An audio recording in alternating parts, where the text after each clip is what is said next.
अस्सलामु अलैकुम वरहमतुल्लाहि वबरकातुहू। इयत्ता 10वी मराठी संयुक्त ब्रिज कोर्स दिवस 13 आणि 14 संकल्पना वाक्यप्रचार क्षेत्र लेखन क्षमता आहे वाक्यप्रचारांचा अर्थ समजून घेणे व लेखनात याचा प्रभावीपणे वापर करता येणे। मतलब मुहावरों का जो है वो अर्थ समझना, उनका मतलब समझना और लिखने में जो है उनका असरअंदाज तरीके से इस्तेमाल करना। आगे बढ़ते हैं हम, जाणून घेऊया। क्या जानेंगे हम? अब यहाँ पर आप देखेंगे डोळे उघडणे, झोप पूर्ण झाल्यावर डोळे उघडणे अथवा आपली चूक समझून घेणे। मतलब आप देखेंगे कि एक वाक्य प्रचार है, एक मुहावरा है। एक तो उसका मतलब समझ में आ रहा है कि एक आम मतलब है जो उसका अर्थ के एतबार से मतलब हमको नज़र आ रहा है, और दूसरा हम देखेंगे कि उनका वाक्य प्रचार के तौर पर इस्तेमाल किया जा रहा है। तो यहाँ पर जो है डोळे उघडणे मतलब आंखें खोलना। तो आंखें खोलना एक तो ये है कि झोप पूर्ण झाल्यावर डोळे उघडणे मतलब नींद पूरी हो जाने पर आंखें खोलना, और दूसरा है आपली चूक समझने मतलब अपनी गलती का एहसास होना, आंखें खुलना। तो ऐसे दो मतलब होते हैं। तो और भी कुछ यहाँ पर वाक्य प्रचार दिए गए हैं, जैसे खांद्याला खांदा लावणे, प्रत्यक्षात आपला खांदा दुसऱ्याच्या खांद्याला लावणे मतलब हकीकत में अपना कंधा दूसरे के कंधे से लगाना, और दूसरा इसका मतलब होता है अर्थात सहकार्य करने मतलब मदद करना। डोळ्यातील पाणी पुसणे मतलब डोळ्यातील अश्रु पुसणे मतलब आंखों में आए हुए आंसू को पोंछना, और दूसरा इसका मतलब हो सकता है दुख कमी करने मतलब किसी का दुख कम करना। मागे लावणे मतलब पाठपुरावा करने, पाठपुरावा करने मतलब पाठपुरावा करना कि क्या हकीकत है, और दूसरा है पाठी लागणे मतलब पीछा करना। तो दोनों मतलब है इसके। शिक्षकांनी अशा विविध उदाहरणांद्वारे विद्यार्थ्यांशी चर्चा करावी, गटात चर्चा करण्यास सांगावी, शब्दशः होणारा अर्थ व विशिष्ट अर्थाने रूढ होऊन बसलेला शब्दसमूह हा फरक जाणून घ्यावा।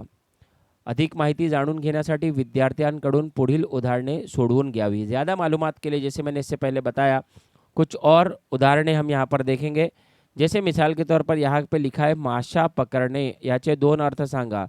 तो एक तो है मासे पकड़ने, दूसरा है निरुद्योगी असणे मतलब कोई काम धंधा ना होना। मछलियाँ पकड़ना एक मतलब और दूसरा कोई काम धंधा ना होना। आग लावणे याचे दोन अर्थ होतात, जाणीवपूर्वक आग लावणे, जानबूझकर आग लगाना, या दूसऱ्यांबद्दल वाईट विचार पसरवणे, दूसरों के लिए जो है वो गलत सोच को फैलाना।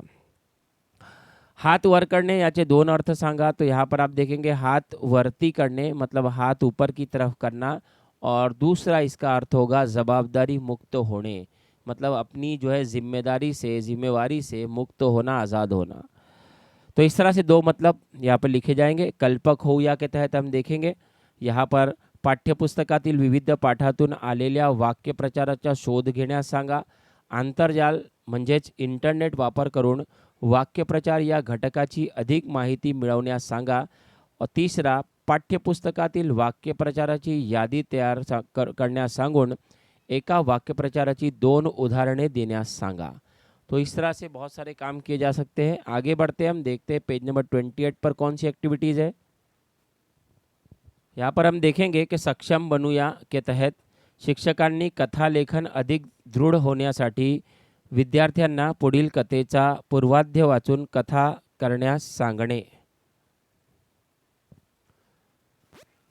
एका रानात एक कोल्हा राहत होता। एके दिवशी त्याला खूप भूक लागते। तो रानात खाण्यासाठी काही शोधत असतो। 2 तास फिरल्यावर ही त्यास काही खाण्यास मिळाले नाही। कोल्हा भुकेने बेचैन होतो। त्याला फिरत असताना एक बाग दिसते। ते पाहून त्याच्या तोंडाला पाणी सुटते। आता पोटभर द्राक्षे dash dash dash dash dash.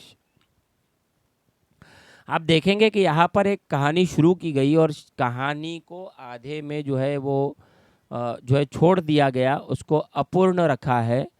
यहाँ पर हम देखेंगे लिखा है शिक्षकांनी विद्यार्थ्यांना वरील अपूर्ण कथा वाचायला सांगावे। ऊपर दी गई यह अपूर्ण कथा है मतलब आधी अधूरी कहानी है ये, इसको पढ़ने के लिए कहा जाए। वरील अपूर्ण कथा पूर्ण करण्यास सांगावे, कथेचे तात्पर्य लिखने। ये अधूरी कहानी जो है इसको पूरा करने के लिए कहा जाए, और कथेचे तात्पर्य, मतलब कथा जो है, ये कहानी जो है, इसका तात्पर्य क्या होगा ये भी लिखना है, मतलब इससे क्या सीख हासिल होती है. पुढील कृतींच्या मदतीने कथा लेखनाची वैशिष्ट्ये समजून घेण्यासाठी मार्गदर्शन करावे. और पुढील कृतींच्या मदतीने, आगे की कुछ कृति दी गई है, उसकी मदद से जो है इस जो है कथा लेखन के क्या क्या वैशिष्ट्य है. जैसे यहाँ पर हम देखेंगे कथेचा काळ, तो कथेचा काळ क्या होगा, हमेशा भूतकाल में लिखी जाएगी. तो यहाँ पर हम थोड़ा सा इसको ऐड करके रखेंगे कि कथेचा काळ, तो हमेशा कथा जो होगी वो भूतकाल में लिखी जाएगी, इसको याद रखना है. कथेतील पात्र, कथा में मतलब कहानी में कौन कौन से पात्र है, उन पात्रों को जो है लिखना, कौन से किरदार है, उन किरदार के ताल्लुक से हमको जो है वो मालूम होना चाहिए. कथेतील घटना, कौन सी घटना, कौन सा हादसा, क्या हुआ है, कैसे हुआ है, इसको भी जो है वो हमको लिखना बहुत ज़रूरी है, मालूम होना चाहिए. कथेचा शीर्षक, मतलब ये तो बहुत इंपॉर्टेंट है. कथेचा शीर्षक हम जिसको उर्दू में कहते हैं उन्वान, मतलब टॉपिक जिसको कहा जा सकता है. कथा जो है वो हमारा, उसका उन्वान क्या होगा, उसका टॉपिक क्या होगा, इसके ताल्लुक से जो है हमको मालूम होना चाहिए. और उसी के बाद से जो है टॉपिक देने के बाद ही हम लोग जो है ये कथा लिखना शुरू करें. कथेचा शीर्षक बहुत इंपॉर्टेंट है, और तात्पर्य जिसको हम सीख कहते हैं ये भी बहुत इंपॉर्टेंट है, जो हमने यहाँ पे देखा. तो चलिए इस अधूरी कहानी को पूरा करने की कोशिश करते हैं टॉपिक के साथ में. कथेचा काळ, कथेचे पात्र, कथेची घटना, कथेचा शीर्षक और कथेचा तात्पर्य, इन सभी पॉइंट्स को मद्देनज़र रखते हुए हम लोग देखते हैं कहानी को किस तरह से लिखा जाएगा. तो चलिए हम शुरू करते हैं, देखते हैं. सबसे पहले हम ऊपर की तरफ यहाँ पर देखेंगे, टॉपिक है द्राक्षे आणि कोल्हा, जिसको हम कहते हैं शीर्षक या उन्वान. एका जंगलात एक कोल्हा राहत होता. एके दिवशी सकाळी त्या कोल्ह्याला भूक लागते. तो काहीतरी खाण्यासाठी इकडे तिकडे भटकू लागतो, पण त्याला खायला काहीच मिळत नव्हते. शेवटी त्याला एक द्राक्षांचा मळा दिसला आणि तो द्राक्षांच्या मळ्यात गेला. तिथे सगळीकडे द्राक्षे असतात. सगळीकडे द्राक्षांचे घड लटकलेले दिसतात. कोल्ह्याच्या तोंडाला पाणी सुटते. तो विचार करतो, ही फळे चवदार दिसत आहेत, मला ती पाहिजेत. कोल्हा तिथे थोडा वेळ बसतो आणि द्राक्षांचे वेळ आणि द्राक्षे नीट पाहत असतो. द्राक्षे खूप उंचावर असतात. त्याच्या पोहोचण्या पलीकडे उंच लटकत होती. त्यामुळे तो उडी मारून पिकलेले द्राक्ष पकडण्याचा प्रयत्न करू लागतो. परंतु तो द्राक्षांपर्यंत पोहोचू शकत नाही. तो पुन्हा उंच उड्या मारतो, पण द्राक्षे नेहमी त्याच्या उंचीपासून लांबच लांब असतात. काही वेळाने तो उड्या मारून दमून गेला. त्यानंतर तो स्वतःशीच पुटपुटला, कोणाला खायला हवी ही आंबट द्राक्षे, मला तर नकोत. असे म्हणून तो तेथून निघून जातो. आपल्या आवाक्या बाहेरच्या गोष्टींचा तिरस्कार, कारण खूप सोपं असतं. तात्पर्य आहे, अंथरुण पाहून पाय पसरावे. अपनी जितनी चादर होती है उतने ही अपने पैर फैलाए जाए तो ज़िंदगी बहुत आसानी से कटती है. ये इसका तात्पर्य है. कहानी हमने देखी. शीर्षक के साथ साथ में विषय हमने देखा. कथेचा काळ, कथेतील पात्र, कथेतील घटना, ये सारी चीज़ें हमने आज की इस कहानी में देखी. आगे बढ़ते हम. नेक्स्ट है, चला सराव करूया. शिक्षकांनी विद्यार्थ्यांना शब्दांवरून, मुद्द्यांवरून कथा लिहिण्यास सांगावी व योग्य शीर्षक देऊन तात्पर्य व म्हण ओळखण्यास सांगावी. कथेत योग्य पात्र निवडून उचित संवाद लिहिण्यास सांगा. यहाँ पर आप देखेंगे एक और कथा दी हुई है.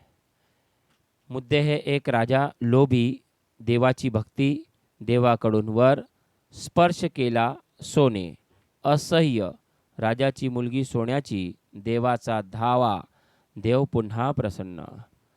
तो इस तरह से कहानी दी हुई है. ये कहानी हमने कई मर्तबा सुनी भी है, चाहे वो उर्दू से ताल्लुक़ रखने वाले स्टूडेंट्स हो, चाहे मराठी से ताल्लुक़ रखने वाले स्टूडेंट्स हो. देखेंगे इस कहानी में इस कहानी को किस तरह से लिखा जाएगा। तो यहाँ पर शीर्षक है लोभी राजा। फार फार वर्षांपूर्वीची गोष्ट। इंद्रप्रस्थ एका आटपाट नगराचा राजा होता. त्याच्या राज्यात सर्व काही छान चालले होते, पण तरीही राजा अस्वस्थ होता, कारण त्याच्याकडे भरपूर धन होते, तरीही त्याला अजून धन मिळावे असे वाटे. एके दिवशी त्याच्या दरबारात एक थोर तपस्वी येतो. राजा 2 दिवस त्यांची मनोभावे सेवा करतो.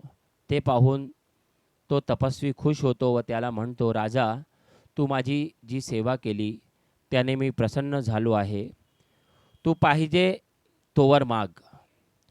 तो लोभी राजा म्हणतो, मला असा वर द्या की मी ज्या वस्तूला हात लावेन ती सोन्याची होईल.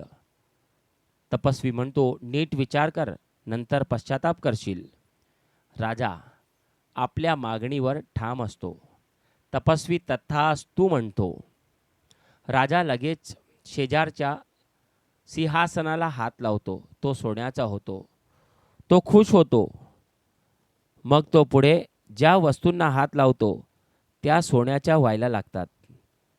थोड्या वेळाने त्याला भूक लागते, म्हणून तो फलाहार करायला जातो, पण ती फळेही सोन्याची होतात. त्याला काहीच खाता पिता येत नाही, कारण ज्याला तो हात लावी ते सोन्याचे होई. निराश झालेला राजा आपल्या सिंहासनावर बसलेला असताना त्याची मुलगी बागेतून खेळून त्याच्याकडे येते. तो आनंदाने तिला घेण्यासाठी हात करतो, तर ती सोन्याची होऊन जाते. राजा अतिशय दुःखी होतो. त्याला एकदम रडू कोसळते. त्याची लाडकी मुलगी त्याला मिळालेल्या वरामुळे सोन्याची मूर्ती होऊन बसली होती. त्याला आपली चूक कळते, पण आता फार उशीर झालेला असतो. तात्पर्य, कोणत्याही गोष्टीचा अतिलोभ वाईटच. किसी भी चीज़ की बहुत ज़्यादा ख्वाहिश करना ये हमेशा जो है बुरा होता है. चाहे वो चीज़ कितनी ही अच्छी हो, लेकिन बहुत ज़्यादा मिकदार में हो जाएगी तो वो भी नुकसान पहुंचाती है.